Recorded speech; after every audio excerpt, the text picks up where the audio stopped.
and I say name is equal to Craig.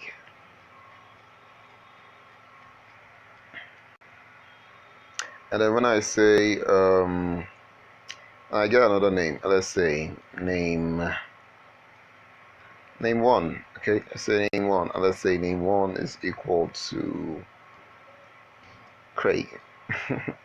I know. I'll just have that. I'll just say Craig. Okay. Okay. Now the thing with these two names, guys. If I said name, is it when we use a double equal to in Python, we're like checking if something is directly the same as another thing. So let's just have that now. Is name directly equal to, or does it mean the same, directly meaning the same as name? Does it hold the same value as name 1? Let's see. It says false.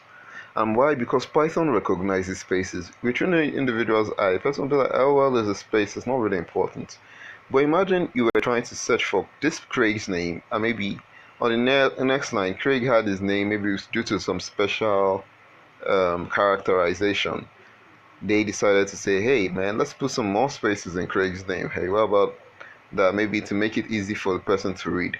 Python is not forgiving in this aspect. White spaces like this is very important to clear them out when you're searching through Python for stuff. So there's a cool way to do that with a method, and we can say name 1.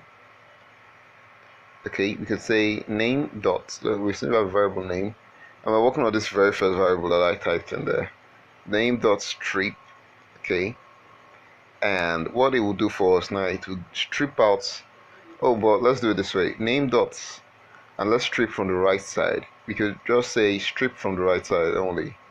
There's a method to strip out white spaces, and then it has taken away you can hear I say it's taken away the space here. And then if you wanted to strip out the on the left hand side, all we'll do is name, and let's just say dots L strip, and that's stripping from the left side. Oh, sorry, typo there. L strip. Okay, L strip, and what it's going to do, it has only stripped out name. And there's a cool thing now. What we do as programmers in Python, notice that it brought out this space back here because it's not stored in any way. So what we do as programmers, guys, is we oftentimes make a variable name, a new variable name, and then we now do perform our action again, and we say name is now equal to name dot r strip, and that way it remembers the action we wanted to carry out on first try. So it has stored that new variable. So when I printed my first name again, what it's going to give me is, oh, I've stripped away that space in this corner here. So now I'm remembering that you want that space removed. So I can now do that again. Guys, I could do that again. I'll say name equals name again, but this time we're going to take out the space on the left hand side. Name, that's a name.l strip. Okay, name.l strip. And put your parentheses after, because that's you calling out the method. And then when you type in name again, it gives us a clean name. Hey, there's no spaces in between. But let's look at name 1, for example. Name 1 still has some issues, right? Let's see.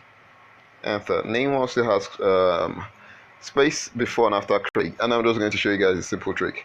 Let's make a new name 1 variable. Name 1 will now be, let's store something. And we're just going to say, strip it out from both ends. And we're going to be like name 1 dot.